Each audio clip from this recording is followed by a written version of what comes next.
Shalom Bapak Ibu Saudara kasih di dalam Tuhan. Apa kabarnya pagi ini? Luar biasa. Luar biasa.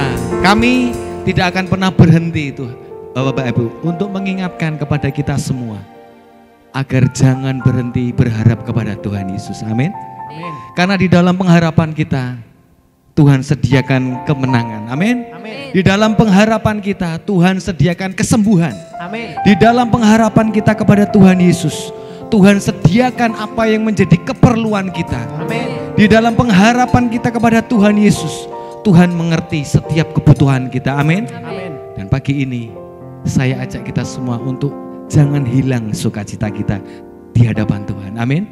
Mari kita bersukacita karena Tuhan. Tuhan tahu apa yang kita perlukan. Tuhan tahu keadaan kita. Mari kita bersama-sama datang menyembah Tuhan. Kita hampiri hadirat Tuhan yang kudus. Kita buka hati untuk menyembah Tuhan. Haleluya. Terpuji namamu Tuhan. Ini kami umatmu saat ini Tuhan. Alam semesta melukiskan kebesaran Tuhan. Bumi dan surga menyanyikan kemuliaan namamu. Alam semesta melukiskan kebesaran Tuhan. Bumi dan surga menyanyikan kemuliaan namamu. Hosana,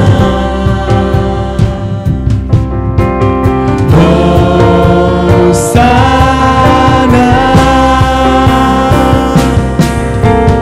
layak dipuji disembah, Kaulah yang bertata dulu sekarang dan selamanya, Raja atas segala raja, namamu besar termulia dipuji, layak dipuji disembah, Kaulah yang bertata dulu sekarang dan selamanya, Raja atas segala raja, namamu besar termulia. Mari saja untuk kita bangkit berdiri di tempat Bapak Ibu masing-masing. Kita datang menyembah Tuhan. Berikan pujianmu hanya untuk Tuhan. Haleluya. Alam semesta melukiskan kebesaran Tuhan. Bumi dan surga menyanyikan kemuliaan. Sekali lagi, alam semesta, alam semesta melukiskan kebesaran Tuhan. Bumi dan surga menyanyikan kemuliaan namamu.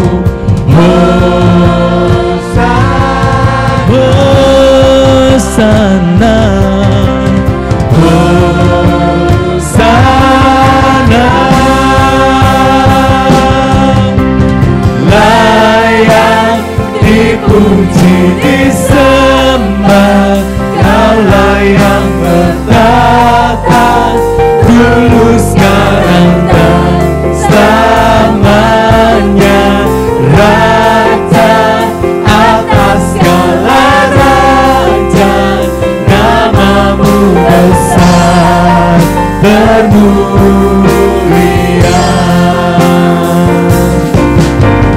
Layak dipuji, disembah, Kaulah yang bertata, dulu, sekarang, dan selamanya. Raja atas segala raja, namamu besar termulia.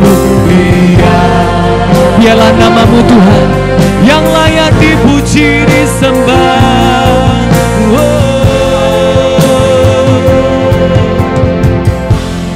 Dengan segenap hati kita katakan, alam semesta melukiskan kebesaran Tuhan. Bumi dan surga menyanyikan kemuliaan. katakan Hosana, Hosana, Hosana, Hosana.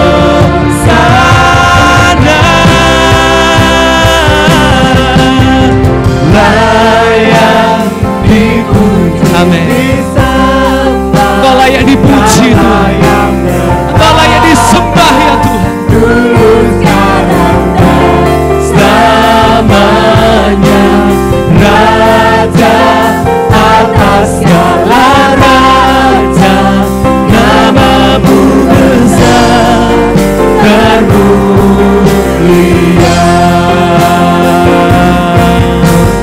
Layak dipuji, disembah, Kaulah yang Mari sembah Tuhan, angkat suaramu. selamanya. Raja atas segala raja, namamu besar termulia. Layak dipuji, disembah, Kaulah yang bertata, dulu, sekarang, dan selamanya.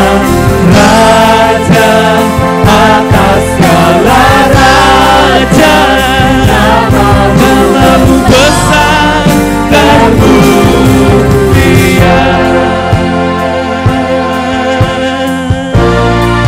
Tuhan, ini kami Tuhan, umat-Mu saat ini Tuhan. Kami bersehati Tuhan, kami naikkan pujian kami untuk Engkau ya Tuhan. Biarlah namamu yang disembah, yang dipuji, ditinggikan.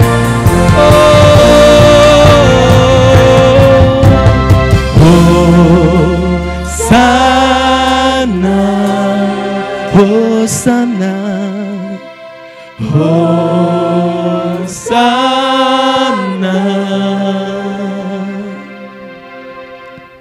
Hosana, Hosana, Hosana.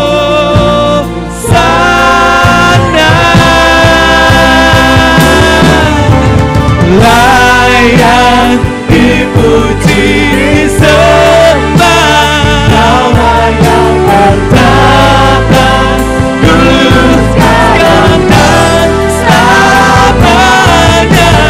Raja atas segala raja, namamu besar termulia.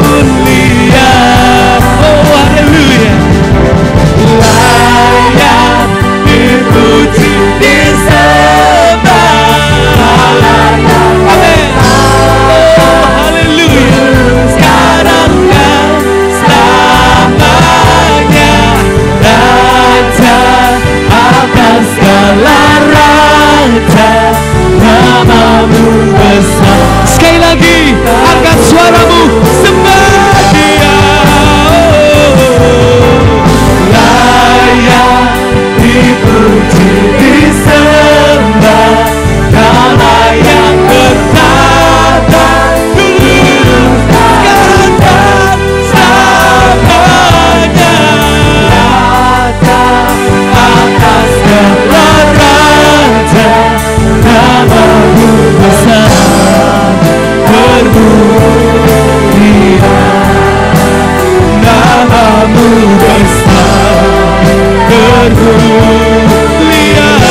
Nama-Mu besar Tuhan.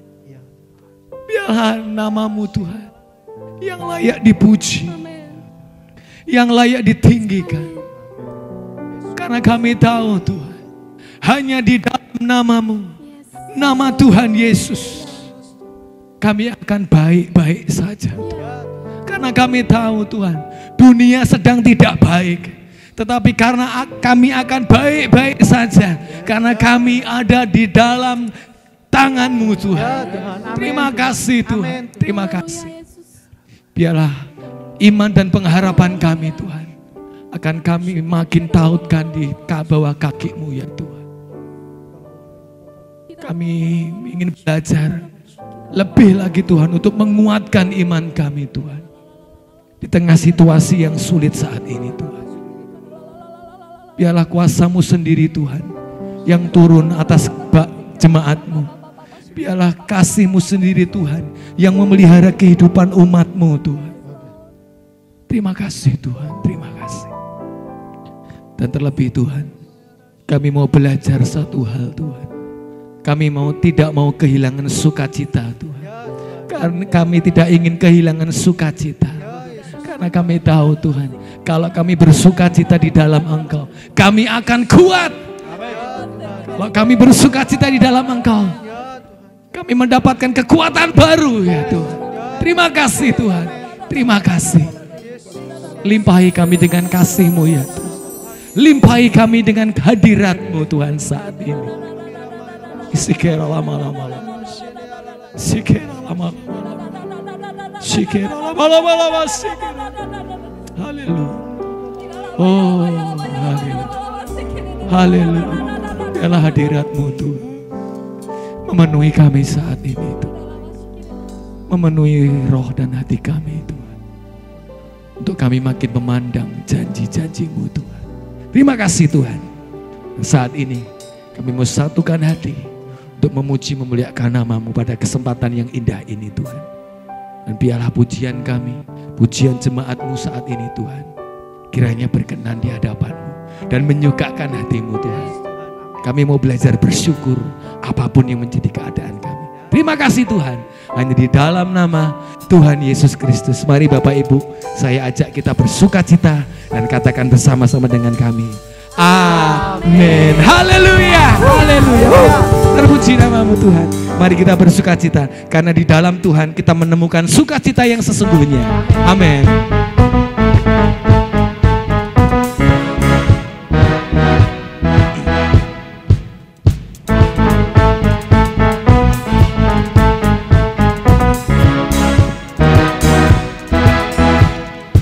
Dalam-Mu ku temukan sukacita. Dunia takkan sanggup ku berikan. Segala bebanku pun digantikan selama ku ada di dalam-Mu. Kaulah sukacita, pengharapan dan kehidupan. Kau beri kekuatan. Haleluya, haleluya. Kaulah sukacita, pengharapan dan kehidupan. Kau beri kekuatan. Haleluya, bersukacita selamanya.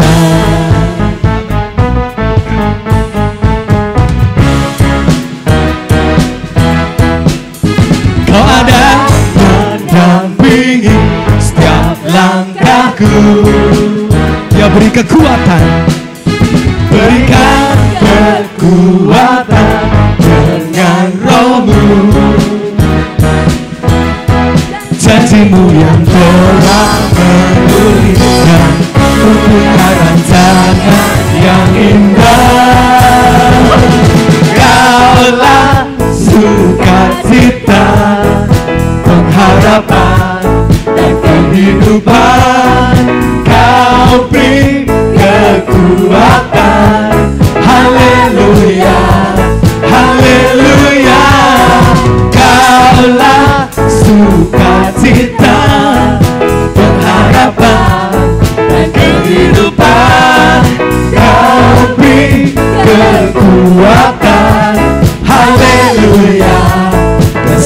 sukacita selamanya. Mari bersukacita. Boleh kasih senggol suaminya, istrinya, anaknya. Kita bersukacita karena kita dalam Tuhan. Dalammu ku temukan sukacita. Dunia takkan sanggup ku berikan. Segala bebanku pun digantikan selama ku ada di dalammu. Kaulah sukacita, pengharapan dan kehidupan. Kau beri kekuatan.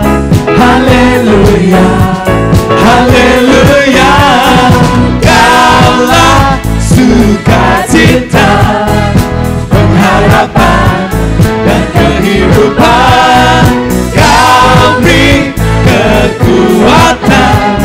Haleluya, haleluya. Kaulah sukacita, pengharapan dan kehidupan. Kau beri kekuatan. Haleluya. Mari bersukacita. Kaulah sukacita, pengharapan dan kehidupan. Kau beri kekuatan. Haleluya. Sekali lagi. Mari bersukacita. Kaulah sukacita, pengharapan dan kehidupan. Kau beri kekuatan. Haleluya. Bersukacita. Haleluya. Bersukacita. Haleluya. Bersukacita selamanya.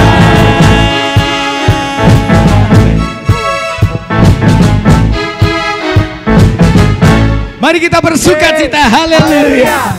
Yes. Hanya di dalam namanya, hanya di dalam nama Tuhan Yesus kita untuk disediakan kemenangan.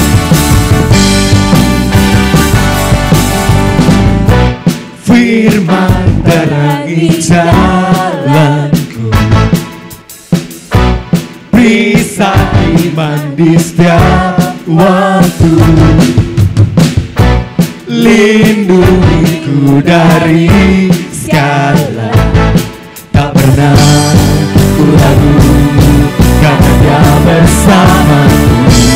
Setia menjaga dengan kuasa mulia. Hanya di dalam namanya, hanya di dalam namanya. Yesus Dia sumber pengharapan sepanjang hidupku. Hanya di dalam kuasa-Nya pasti tersedia kemenangan bagiku selama-lamanya. hanya di dalam nama Tuhan Yesus Dia berikan kemenangan.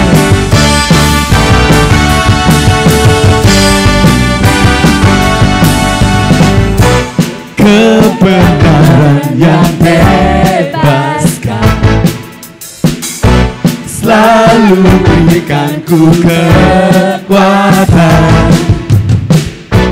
hadapi segala tantangan. Tak pernah ku ragu karena Dia bersamaku. Setia menjaga dengan kuasa mulia. Bersama-sama katakan, hanya di dalam namanya. Yesus Dia sumber pengharapan sepanjang hidupku. Hanya di dalam kuasa-Nya pasti tersedia kemenangan bagiku selama-lamanya. Hanya di dalam namanya.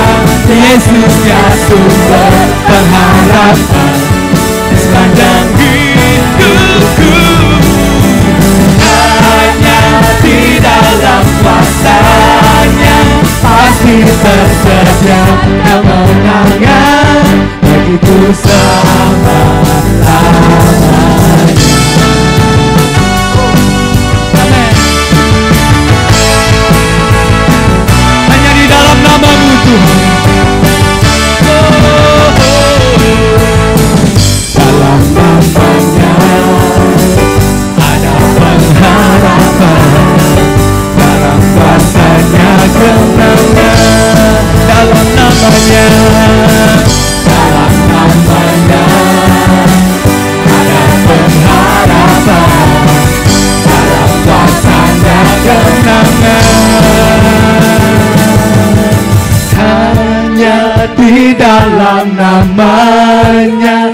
Yesus dia sumber pengharapan di sepanjang hidupku.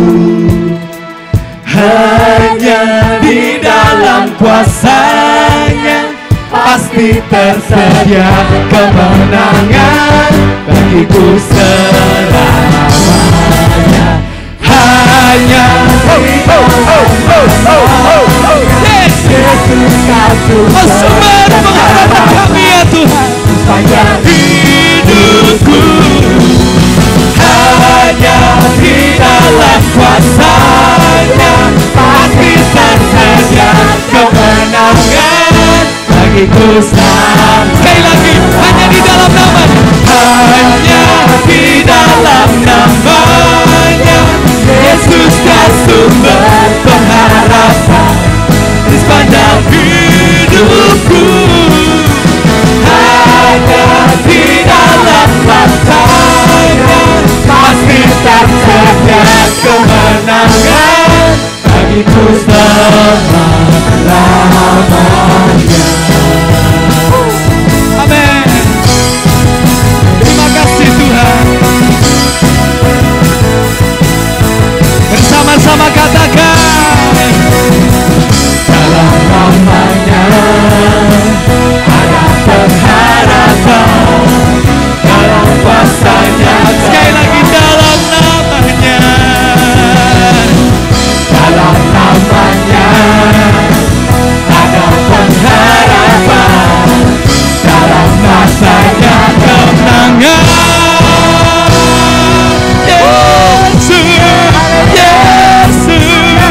Di dalam nama-Mu ada kemenangan. Terima kasih Tuhan, kami pikat janji-Mu Tuhan. Kami pegang janji-Mu Tuhan. Oh, di dalam nama-Mu ada kemenangan besar yang Kau sediakan dalam hidup kami ya Tuhan. Saat ini kamu buka hati Tuhan untuk menerima kebenaran firman-Mu. Kami percaya firman-Mu itulah Tuhan yang akan membawa kami kepada janji-janji-Mu yang akan Kau nyatakan bagi kehidupan kami Tuhan. Haleluya.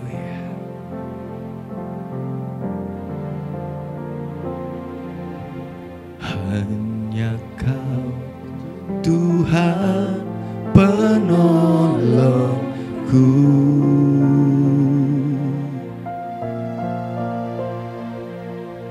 yang selalu setia bersamaku.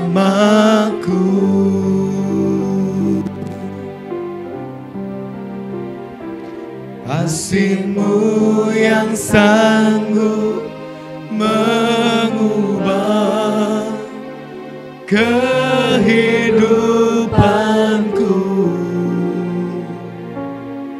Sungguh ku berserah, sungguh ku percaya kuasa-Mu tak terlebih besar. Amin. Amin. Tuhanku tak terlebih besar, tak pernah terlambat janji-Mu ya Tuhan menolong hidupku. Kuasa-Mu tak terlebih besar, Tuhanku terlebih besar, tak pernah terlambat janji-Mu ya Tuhan pulihkan hidupku. Dengan iman kita katakan bersama-sama, hanya Kau Tuhan penolong, Kau penolongku,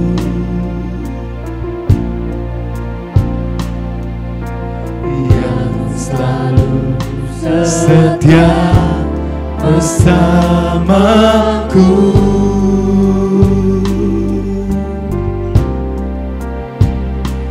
Kasih-Mu yang sanggup mengubah kehidupanku.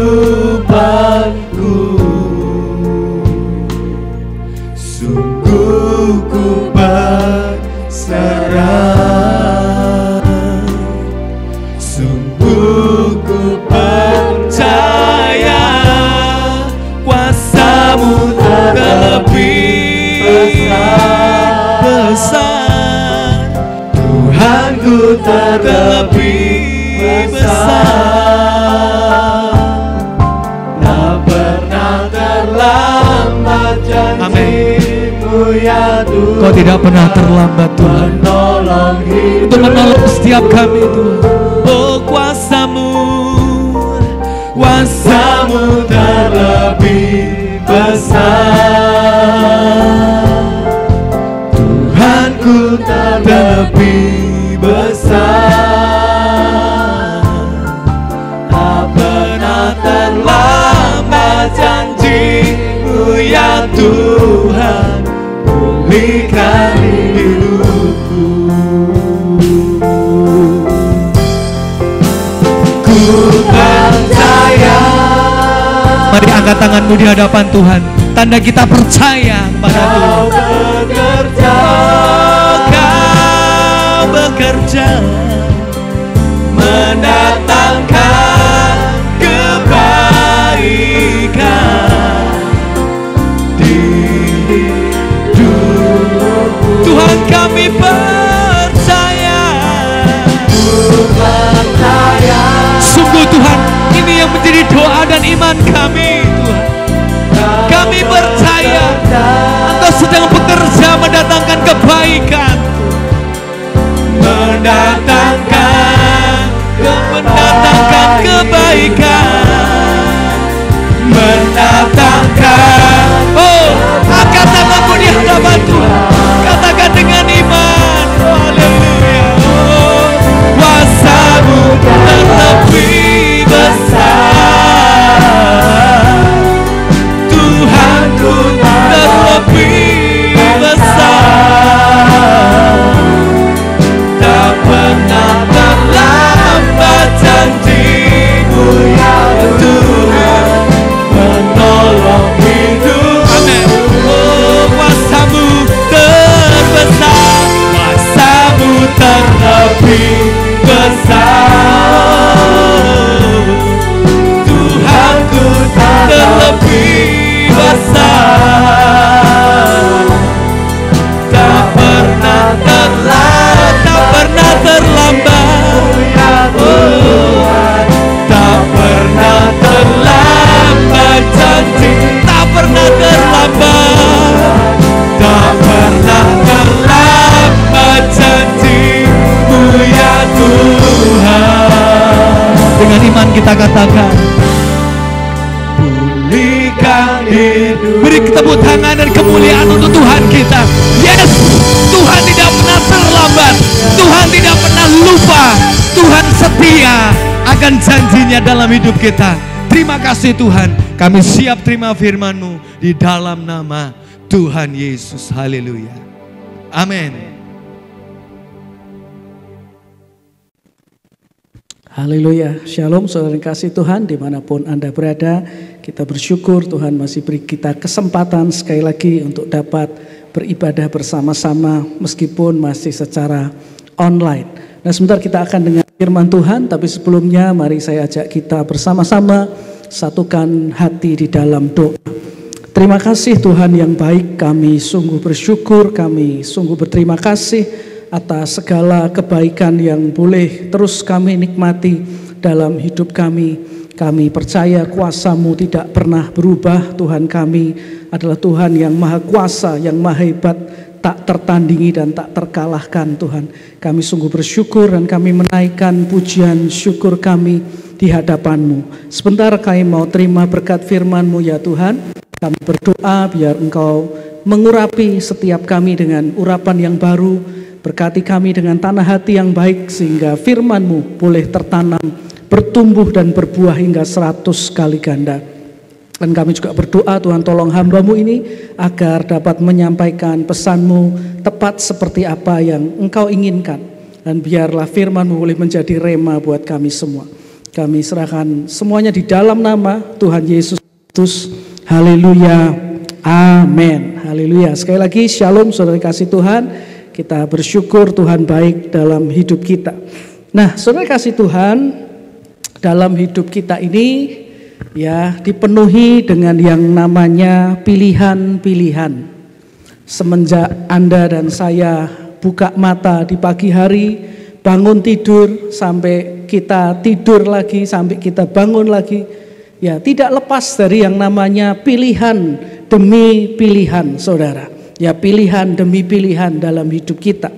Nah, saudara kasih Tuhan, ketika Anda dan saya memutuskan untuk memilih sesuatu dalam hidup ini, tentunya tidak pernah lepas dari yang namanya alasan.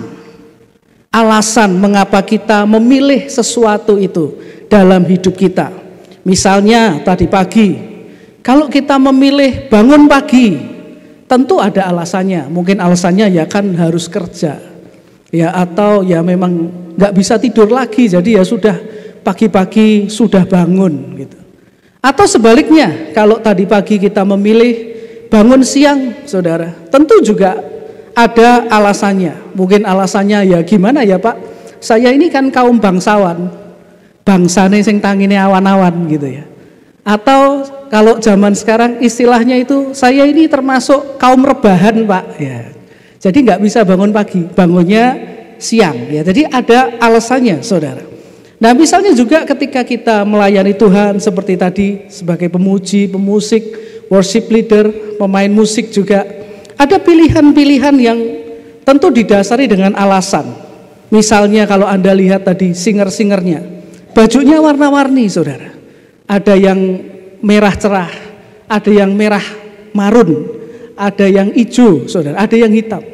Kalau saudara tanya, loh kenapa kok warna-warni? Pasti juga ada alasannya. Mungkin karena di jadwal tulisannya warna bebas, jadi warna-warni. Mungkin demikian. Atau mungkin ya karena yang sudah digosok cuma warna ini, gitu mungkin, saudara.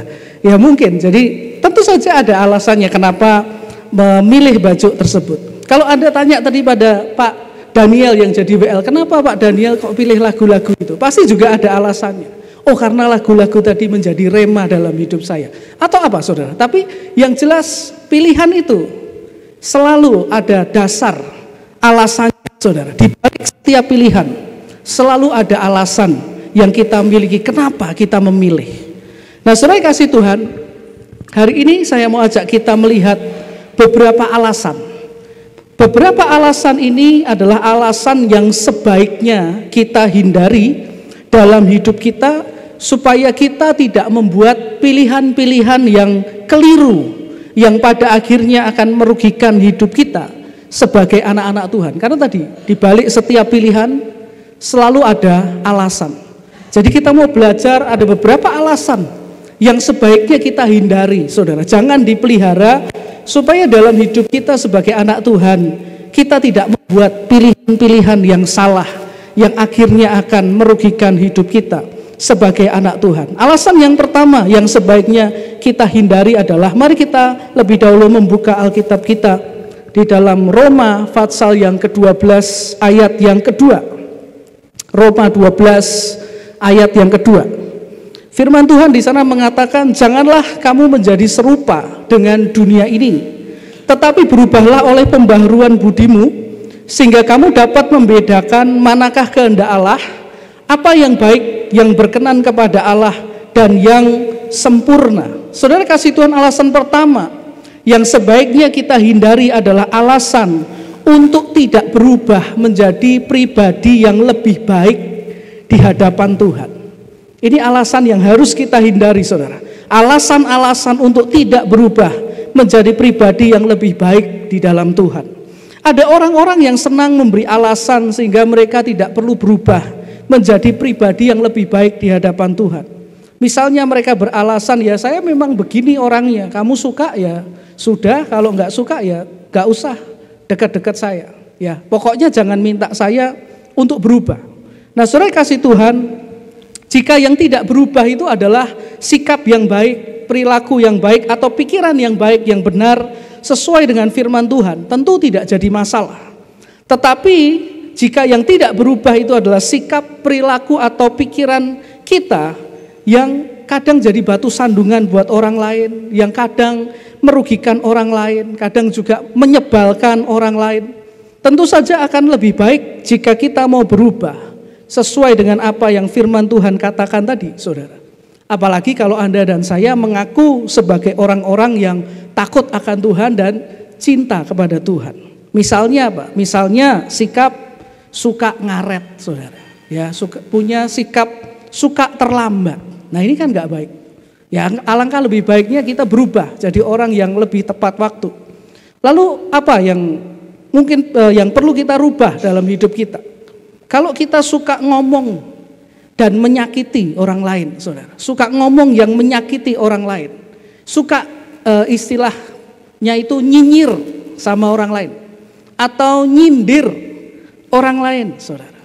Lalu apalagi yang sebaiknya kita rubah contohnya? Kalau kita itu suka ngomel, saudara. Ya misalnya jadi istri, ngomel terus, saudara. Itu suaminya aduh berat, saudara. Atau jadi suami marah terus, saudara. Nah itu sebaiknya kita rubah dalam hidup ini sebagai anak Tuhan supaya kita jadi orang yang lebih baik. Apalagi contohnya sikap suka sombong, menyombongkan diri, berpikir dirinya yang paling hebat. Kalau enggak ada saya, wah jalan. Kalau enggak ada saya, enggak akan berhasil. Kalau enggak ada saya, ya tidak akan bisa jadi bagus. Ya saudara, itu juga sikap yang sebaiknya ditinggalkan, saudara. Ditinggalkan. Lalu apalagi? Sikap tidak peduli dengan lingkungan sekitar. Misalnya apa, saudara? Misalnya gini, kalau kumpul, sukanya ngomong yang kotor, saudara. Ya kadang-kali saya jujur, saudara, kalau kumpul gitu, apalagi kalau ya kumpul apalagi kok sama anak Tuhan, tiba-tiba ada ngomong yang aduh nyerempet, rasanya terganggu, saudara, rasanya nggak enak, rasanya menyebalkan gitu, saudara. Lalu apalagi suka main pukul, ya mukul istri, ya saudara, jangan, saudara. Sikap-sikap seperti ini tentu akan lebih baik jika kita tinggalkan dan mau berubah menjadi pribadi yang lebih baik sesuai dengan kehendak Tuhan. Jangan kita berkata aku memang seperti ini. Jangan harap aku berubah. Jangan, saudara. Mari kita belajar jadi anak Tuhan yang tidak memberi alasan supaya enggak berubah lebih baik. Tapi kita jadi anak Tuhan yang mau berubah menjadi orang yang lebih baik, pribadi yang di dalam Tuhan, pribadi yang lebih baik di dalam Tuhan. Saudara, ada seorang istri, dia punya seorang suami yang punya kebiasaan yang menjengkelkan buat istrinya. Kebiasaannya adalah kalau habis, saudara, kalau si suami ini selesai mandi, itu handuk yang habis buat ngelap badan yang basah, handuk basah itu diletakkan di atas kasur mereka berdua, saudara, di atas kasur suami istri. Akibatnya apa? Akibatnya kasur mereka menjadi ikutan basah, saudara. Dan hal ini menjengkelkan buat si istri. Kenapa? Karena si istri berpikir, apa sih susahnya menaruh handuk basah ke jemuran handuk? Wong tinggal jalan sedikit, taruh di jemuran, selesai. Tapi suaminya nggak pernah melakukan hal ini. Selesai mandi, handukan, saudara, handuk basahnya taruh di atas kasur. Nah, karena nggak suka, akhirnya si istri ngomel. Istrinya mulai ngomel, mbok ya ditaruh di sana. Handuk tuh jangan taruh sini, digantung di situ sudah ada tempatnya. Dia berkata seperti itu. Tetapi suaminya tidak berubah. Handuk basah tetap saja diletakkan di atas kasur, saudara. Nah, karena capek marah-marah dan rasanya nggak berhasil, akhirnya si istri mulai ganti cara. Caranya dengan apa? Nyinyir, saudara, dan nyindir, saudara. Ketika dia lihat suaminya taruh handuk basah di atas kasur, dia berkata, waduh bagus sekali ya, ada handuk basah di atas kasur, wong tempatnya memang di situ kok ya, pintar. Atau dia berkata, kalau suaminya udah naruh, saudara, dia kemudian kayak ngomong sama angin, kapan ya handuk itu bisa punya telinga? Kapan ya handuk itu bisa punya kaki supaya bisa jalan sendiri ke tempat jemuran? Ya saudara, nyinyir, saudara, nyindir, saudara. Apakah suaminya berubah? Tidak, saudara.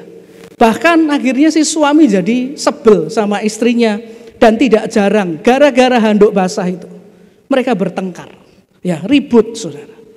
Akhirnya si istri mulai merasa capek, marah sudah, nyindir sudah nggak berhasil, saudara. Ya sudah ngomong yang nyengit-nyengit gitu, tetap tidak ada hasilnya. Dia berpikir mengubah suaminya kok susah sekali. Ya, susah sekali, wong taruh anduk saja kok. Sulitnya bukan main, saudara. Tapi suatu hari istrinya berkata, saudara. Dan ketika dia berdoa, Tuhan bilang, kamu yang harus berubah. Jadi akhirnya dia tinggalkan kebiasaannya nyinyir, nyindir, saudara. Dia berkata kepada Tuhan, oke Tuhan, aku anggap saja handuk basah ini akan menjadi pahalaku yang indah di sorga nanti ketika aku pulang ke rumahmu. Jadi makin banyak handuk basah yang aku pindahkan dari tempat tidur ke jemuran, aku percaya makin banyak pahalaku di sorga nanti. Ya, perbuatan baik ini akan jadi pahala. Jadi sekarang saudara setiap kali lihat handuk basah di atas kasur, istrinya nggak marah lagi. Dia tetap senyum aja, sukacita. Dia ambil anduknya itu, taruh di jemuran. Sorenya suaminya mandi gitu lagi, nggak lagi marah saudara. Diambil, taruh di jemuran. Sama suaminya tetap ramah, sama suaminya tetap senyum dengan sukacita saudara. Ya. Dia lakukan itu terus dan terus dengan perasaan bahagia dan tidak lagi marah, saudara. Waktu berlalu, saudara. Suatu hari, suatu pagi, si istri dengar suaminya mandi. Setelah selesai, saudara, si istri siap-siap mau taruh handuknya kembali ke jemuran. Tapi apa yang terjadi? Handuknya sudah ada di jemuran, saudara. Sejak hari itu, suaminya tidak pernah lagi taruh handuk basah di kasur. Rupanya kasih istrinya, rupanya perhatiannya istrinya, rupanya perubahan istrinya membuat suaminya menyadari kesalahannya dan dia ikut berubah, saudara. Saudara kasih Tuhan berubah menjadi pribadi yang lebih baik, yang sesuai dengan kehendak Tuhan. Memang tidak berarti mudah untuk dilakukan. Tetapi percayalah saudara, ketika kita mau berubah menjadi pribadi yang makin baik di hadapan Tuhan, selalu akan mendatangkan kebaikan bagi hidup kita. Dan ini bukan kata saya, kata firman Tuhan. Firman Tuhan mengatakan kalau kita mau berubah menjadi orang yang baru dalam pikiran, dalam perbuatan, dalam sikap kita, menjadi lebih baik, menjadi lebih sesuai dengan apa yang Tuhan inginkan, kita akan mendapatkan hal yang baik loh saudara dalam hidup kita. Mari coba kita kembali baca ayat tadi di Roma 12 ayat yang kedua. Ayat Roma 12 ayat yang kedua tadi mengatakan, jangan kamu menjadi sama dengan dunia, tetapi berubahlah oleh pembaharuan budimu. Kemudian dituliskan ada dampaknya. Dampaknya apa? Sehingga kamu dapat membedakan manakah kehendak Allah, apa yang baik, yang berkenan kepada Allah, dan yang sempurna. Ayat tadi mengatakan kalau kita mau berubah seperti yang Tuhan kehendaki, maka kita akan jadi orang yang bisa membedakan mana kehendak Allah, mana yang baik, dan mana yang sempurna di hadapan Tuhan. Artinya apa? Artinya hidup kita seiring dengan perubahan kemauan kita berubah menjadi pribadi yang lebih baik di hadapan Tuhan, yang makin berkenan di hadapan Tuhan, akan membuat hidup kita makin menyenangkan hati Tuhan. Hidup kita akan menjadi berubah sesuai dengan yang Tuhan kehendaki, dan hidup kita akan membahagiakan hatinya Tuhan, saudara. Berapa banyak dari saudara mau hidup menyenangkan hatinya Tuhan? Coba angkat tangan, yang di rumah juga, saudara. Nah, saudara kasih Tuhan, kalau kita mau berubah jadi pribadi yang lebih baik, kita sedang menyenangkan hatinya Tuhan. Dan percayalah kalau hatinya Tuhan senang dengan hidup kita, itu adalah hal yang baik. Jadi mari saudara yang dikasih Tuhan, ketika kita mendengarkan renungan firman ini, izinkan Roh Kudus mengkoreksi hidup kita. Mungkin ada sikap yang perlu kita tinggalkan. Mungkin ada hal-hal yang perlu kita ubah dalam hidup kita, supaya kita mungkin jadi orang yang lebih sabar, jadi orang yang lebih pengertian, jadi orang yang lebih banyak bersyukur, jadi orang yang menahan perkataan kita, jadi orang yang mungkin apa? Menjaga mata, menjaga hati, mengendalikan pikiran kita, saudara, supaya hidup kita makin indah dan makin menyenangkan hatinya Tuhan. Jadi saudara kasih Tuhan, inilah alasan pertama yang sebaiknya kita hindari dalam hidup kita, yaitu alasan untuk tidak berubah menjadi pribadi yang lebih baik di dalam Tuhan. Alasan yang kedua, alasan apa yang sebaiknya kita hindari dalam hidup kita? Mari saya ajak kita buka Alkitab kita di dalam Amsal 28 ayat 13 dan 14. Amsal 28 ayat 13 dan ayat 14. Firman Tuhan mengatakan, siapa menyembunyikan pelanggarannya tidak akan beruntung, tetapi siapa mengakuinya dan meninggalkannya akan disayangi. Berbahagialah orang yang senantiasa takut akan Tuhan, tetapi orang yang mengeraskan hatinya akan jatuh dalam malapetaka. Ya, saya baca sekali lagi, berbahagialah orang yang senantiasa takut akan Tuhan, tetapi orang yang mengeraskan hatinya akan jatuh ke dalam malapetaka. Saudara dikasih Tuhan, alasan kedua yang sebaiknya kita hindari dalam hidup kita sebagai anak Tuhan adalah alasan-alasan untuk tidak segera bertobat dari dosa atau kesalahan yang kita lakukan di hadapan Tuhan. Terkadang ada orang-orang yang suka menunda-nunda untuk bertobat dari kesalahan atau dosa yang mereka lakukan di hadapan Tuhan. Bahkan yang lebih menyedihkan, ada orang-orang yang tahu bahwa apa yang dia lakukan adalah sesuatu yang salah, tetapi tetap saja dia punya berbagai alasan untuk menolak segera bertobat dari dosa dan kesalahannya itu. Saudara kasih Tuhan, alasan-alasan untuk kita tidak segera bertobat dari dosa atau kesalahan kita ini tentu bukan alasan yang baik untuk dipelihara, tetapi alasan yang perlu kita hindari. Karena alasan untuk tidak segera bertobat akan membuat kita menunda-nunda bertobat. Dan yang perlu kita ingat adalah sikap menunda-nunda untuk bertobat itu adalah sikap yang berbahaya sekali, saudara. Ya, sikap menunda bertobat itu adalah sikap yang berbahaya. Amsal 28 ayat 14 tadi mengatakan, orang yang mengeraskan hatinya akan jatuh ke dalam malapetaka. Ya, berbahagialah orang yang senantiasa takut akan Tuhan, tetapi orang yang mengeraskan hatinya dikatakan akan jatuh ke dalam malapetaka. Terjemahan lain mengatakan jatuh ke dalam malapetaka, itu mengartikan dengan jatuh ke dalam kejahatan. Jadi kasih Tuhan, saudara kasih Tuhan, ketika kita menunda untuk bertobat, posisi kita itu tidak diam di tempat, saudara. Tidak stuck antara yang baik dan yang jahat, kita ada di tengah, tidak. Makin kita menunda bertobat, makin jatuh kita ke dalam kejahatan. Ya, makin kita menunda-nunda untuk bertobat, makin jatuh kita ke dalam kejahatan. Karena hati kita akan menjadi makin keras, sehingga akhirnya makin sulit untuk bertobat. Dan orang yang sulit bertobat itu jahat di mata Tuhan. Orang yang sulit bertobat itu jahat di mata Tuhan. Karena itu jangan suka menunda-nunda untuk bertobat, saudara. Menunda untuk bertobat. Nah, saya mau ajak kita lihat ada sebuah contoh yang menarik dari firman Tuhan. Di dalam Kisah Rasul 24, ayat yang ke-22 sampai yang ke-27. Kisah Rasul 24, ayat yang ke-22 sampai yang ke-27. Tetapi Felix yang tahu benar-benar akan jalan Tuhan, menangguhkan perkara mereka, katanya, setibanya kepala pasukan Lisias di sini, aku akan mengambil keputusan dalam perkaramu. Lalu ia menyuruh perwira itu tetap menahan Paulus, tetapi dengan tahanan ringan, dan tidak boleh mencegah sahabat-sahabatnya melayani dia. Dan setelah beberapa hari, datanglah Felix bersama-sama dengan istrinya Drusilla, seorang Yahudi. Ia menyuruh memanggil Paulus, lalu mendengar daripadanya tentang kepercayaan kepada Yesus Kristus. Tetapi ketika Paulus berbicara tentang kebenaran, penguasaan diri, dan penghakiman yang akan datang, Felix menjadi takut dan berkata, cukuplah dahulu dan pergilah sekarang. Apabila ada kesempatan baik, aku akan menyuruh memanggil engkau. Sementara itu ia berharap bahwa Paulus akan memberikan uang kepadanya. Karena itu ia sering memanggilnya untuk bercakap-cakap dengan dia.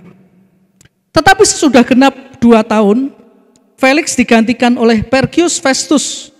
Dan untuk mengambil hati orang Yahudi, ia membiarkan Paulus tetap dalam penjara.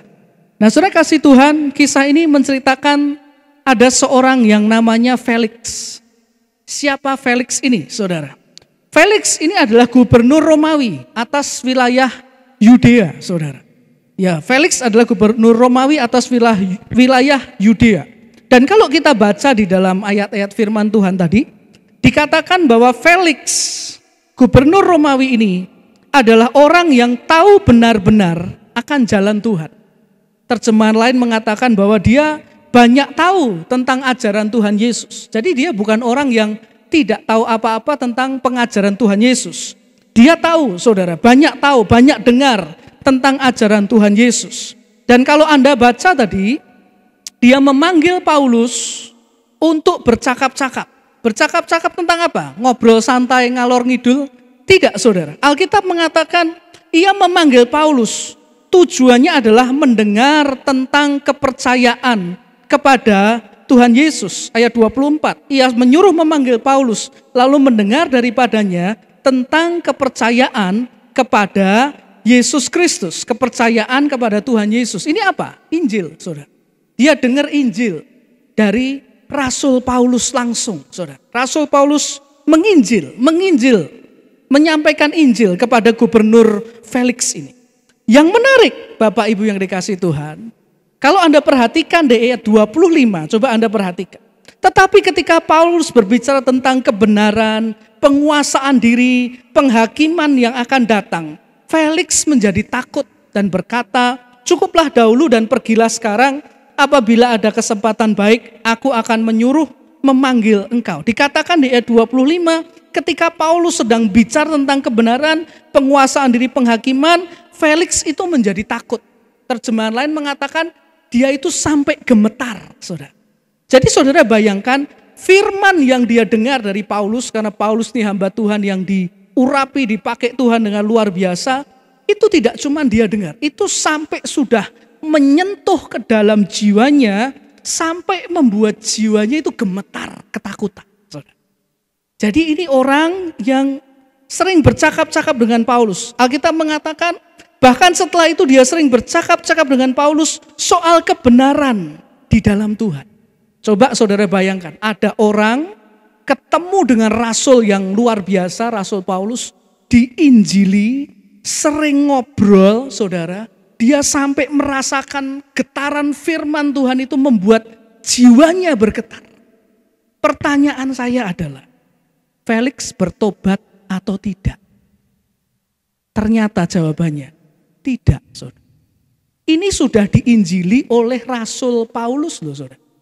Sudah dengar kebenaran, dia bukan orang yang gak tahu soal Injil Tuhan, dia bukan orang yang tidak tahu tentang pengajaran Tuhan Yesus, dia tahu, saudara, firman Tuhan dia tahu, dia ngobrol dengan Rasul Paulus secara pribadi. Apakah dia bertobat?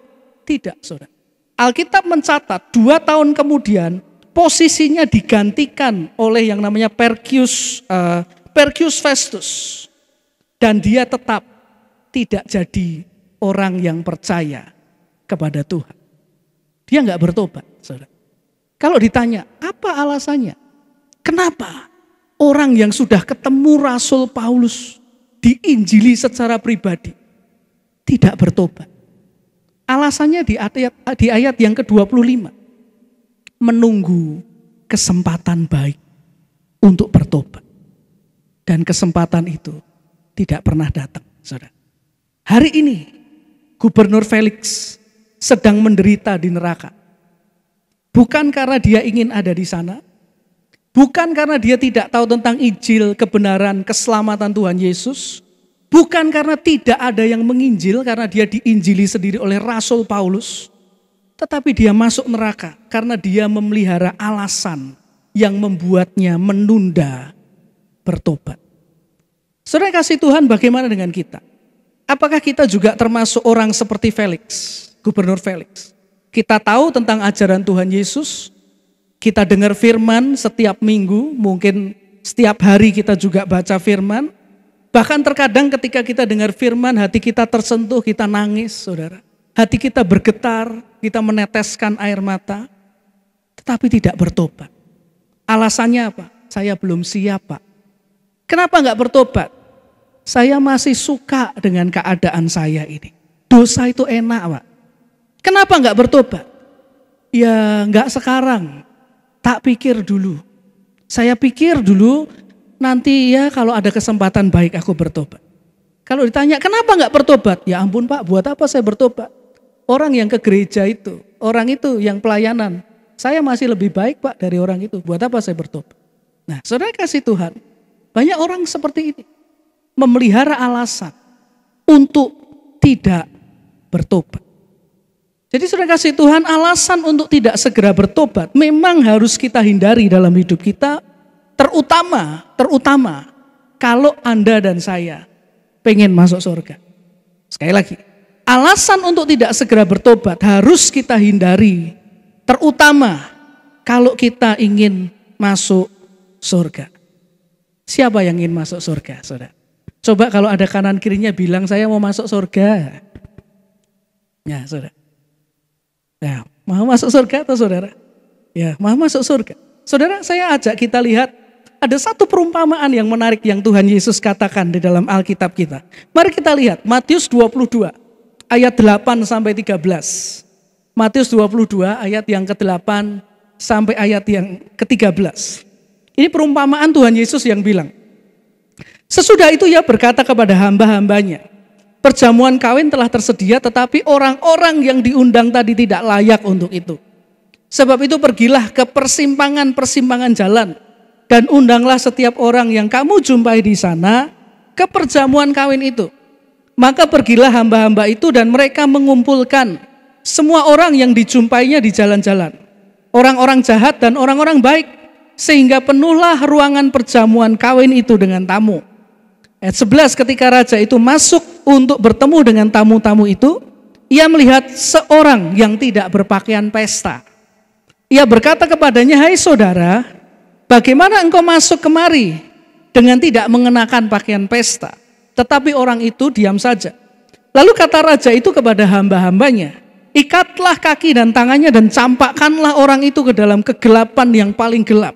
Di sana terdapat ratap dan kertak gigi. Saudara kasih Tuhan, ini kisah perumpamaan dari Tuhan Yesus yang ceritanya adalah tentang orang-orang yang berdalih atau orang-orang yang menyampaikan alasan dan alasan. Jadi ceritanya ada seorang raja, Tuhan Yesus menceritakan ada seorang raja mengadakan perjamuan kawin, tetapi para undangan beralasan, saudara.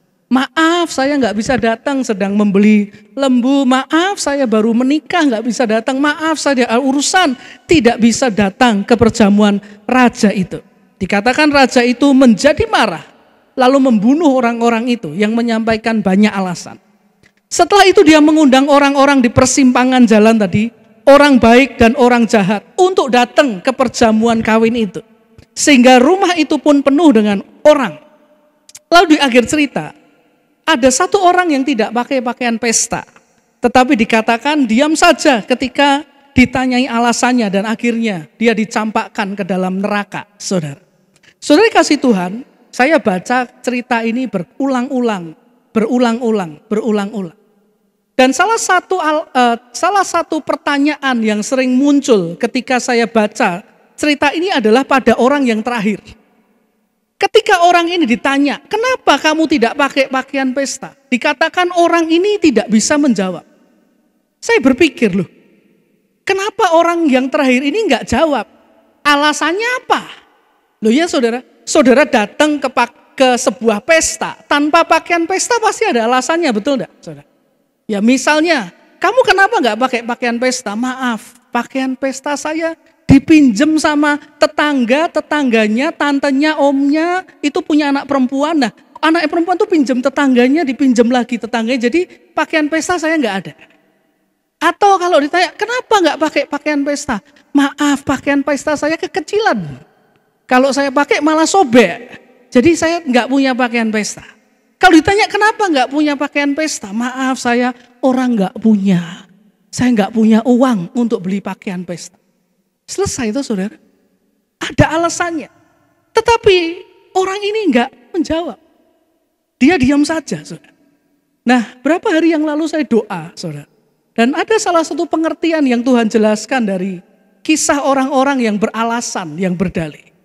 Yang pertama, ya pengertian yang saya dapatkan demikian. Yang pertama, kalau Anda baca ada orang yang berdalih dan orang di pinggir jalan. Itu situasi sekarang. Situasi di dunia ini. Ada orang yang berdalih untuk bertobat, untuk diajak masuk ke surga, hidup benar, untuk hidup standar Tuhan, untuk mempersiapkan diri masuk surga. Mereka nggak mau. Mereka beralasan macam-macam. Meskipun sudah tahu tentang Tuhan Yesus, tahu bahwa yang mengundang itu adalah raja, saudara, raja segala raja bahkan. Tetapi tetap nggak mau, saudara. Tetap tidak mau mempersiapkan diri datang ke pesta itu. Kemudian ada orang di pinggir jalan, ada orang baik, orang jahat yang tidak berdalih ketika diajak masuk surga. Ini adalah orang yang ketika ditawari masuk surga, mereka nggak beralasan untuk tidak bertobat. Mereka berkata, ya Tuhan, aku bertobat. Aku terima Engkau sebagai Tuhan dan Juru Selamat. Dan hidupku dibenarkan karena kasih karunia dan pengorbanan. Dan akhirnya mereka masuk ke dalam kerajaan surga, saudara. Ya ada orang baik, ada orang jahat. Orang jahat yang bertobat, saudara. Kenapa? Dari mana kita tahu? Karena dikatakan mereka semua pakai pakaian pesta, saudara. Yang tidak pakai pakaian pesta kan yang terakhir. Yang lain yang masuk itu pakai pakaian pesta. Pakaian pesta, kalau Anda baca di Perjanjian Lama, itu adalah tanda pentahiran, saudara. Tanda pengampunan. Gimana kita bisa diampuni masuk surga? Bertobat. Saudara. Bertobat, masuk surga. Jubah itu pakaian pesta, itu tanda pentahiran, tanda pengampunan, anugerah Tuhan. Lalu yang kedua yang kita bisa lihat, orang yang terakhir, itu adalah cerita tentang situasi setelah dunia ini berlalu.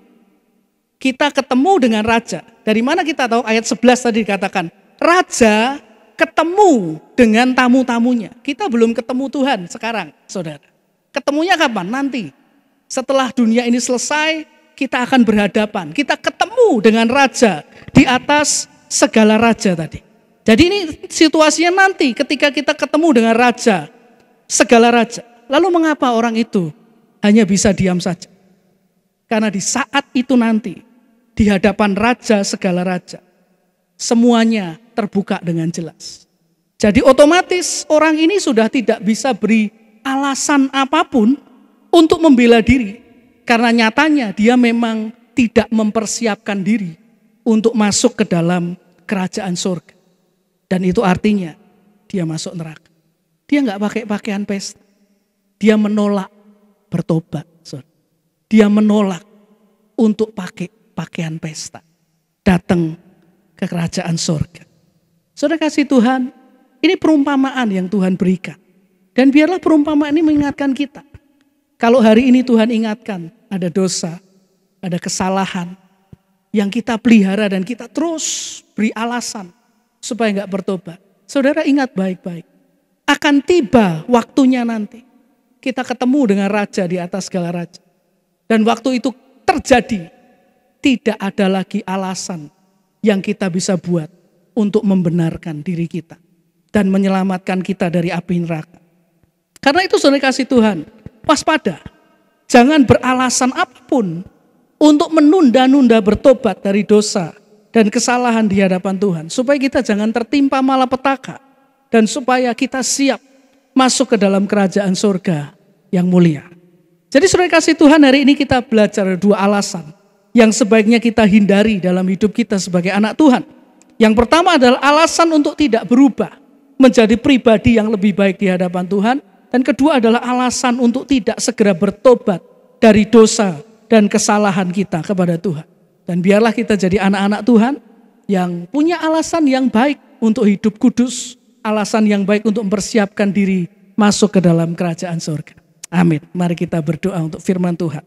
Terima kasih Tuhan untuk firman-Mu buat kami semua, biar firman boleh jadi rema untuk kami Tuhan, biar kami berhenti mengemukakan alasan-alasan untuk tidak menjadi orang yang lebih baik di hadapan Engkau, untuk tidak segera bertobat dari kesalahan, dari dosa yang kami lakukan di hadapan-Mu. Biar firman boleh jadi rema buat hidup kami, dan hidup kami boleh makin menyenangkan hati-Mu dan makin siap masuk ke dalam kerajaan surga. Kami serahkan semuanya untuk kemuliaan-Mu saja di dalam nama Tuhan Yesus Kristus. Haleluya. Amin. Haleluya. Tuhan berkati kita semua. Shalom Bapak Ibu yang terkasih dalam Tuhan Yesus Kristus. Hari ini kita kembali mengadakan ibadah secara online dan harapan kami tentunya Bapak Ibu semua berada dalam keadaan yang sehat serta baik-baik saja. Ibadah kita minggu depan di tanggal 15 November 2020 masih akan kita lakukan secara online pada pukul 8 pagi dan firman Tuhan akan disampaikan oleh pendeta muda Samuel Lloyd Praitno. Minggu depan juga akan diadakan sakramen perjamuan kudus secara online dalam ibadah raya. Dan bagi Bapak Ibu yang akan mengikuti sakramen ini dapat lebih dahulu menyiapkan roti dan anggur secara mandiri. Bagi jemaat yang memberikan persembahannya, yaitu persembahan kasih, juga persembahan khusus ataupun juga persepuluhan, dapat dilakukan melalui transfer ke nomor rekening yang akan kami tampilkan pada akhir tayangan ini, atau juga dapat Bapak Ibu lihat pada kolom deskripsi. Marilah kita terus berdoa supaya Tuhan menyatakan kuasa-Nya atas bangsa dan negara kita agar boleh terbebas dari pandemi virus COVID-19 ini. Dan ingat, tetap lakukan protokol 3M, yaitu memakai masker, menjaga jarak, dan mencuci tangan. Tuhan memberkati. Mari kita akan mengakhiri ibadah kita hari ini dengan menerima doa berkat. Kita mau bagi pilih bersama-sama dan kita mau mengangkat kedua tangan kita kepada Tuhan. Kami bersyukur Bapa buat kasih setiamu di dalam kehidupan kami. Engkau Allah yang begitu mengasihi kami dan Engkau tidak pernah membiarkan kami sendirian di dalam dunia ini. Tetapi kami boleh melihat pemeliharaan, penyertaan dan anugerah Tuhan yang Tuhan limpahkan di dalam kehidupan kami. Engkau yang menjaga kehidupan kami, Engkau yang memelihara kehidupan kami, dan Engkau yang menyertai setiap langkah hidup kami. Sidang jemaat kasih Tuhan, pada akhir ibadah saat ini angkatlah kedua tanganmu kepada Tuhan dan terimakan berkat dari Tuhan kita Yesus Kristus. Diberkatilah dengan kesehatan yang baik, diberkatilah usaha dan pekerjaanmu, diberkatilah keluarga dan rumah tanggamu, dan diberkatilah segala hasil pekerjaan tanganmu karena Tuhan yang menyertai engkau. Tuhan akan memberkati dan melindungi engkau. Tuhan menyinari engkau dengan wajah-Nya dan memberikan kepadamu kasih karunia-Nya. Tuhan memberikan wajah-Nya kepadamu dan memberikan kepadamu damai sejahtera. Mulai saat ini sampai Maranatha, Tuhan Yesus datang untuk kali yang kedua. Mari kita yang percaya katakan dengan iman bersama-sama. Amin.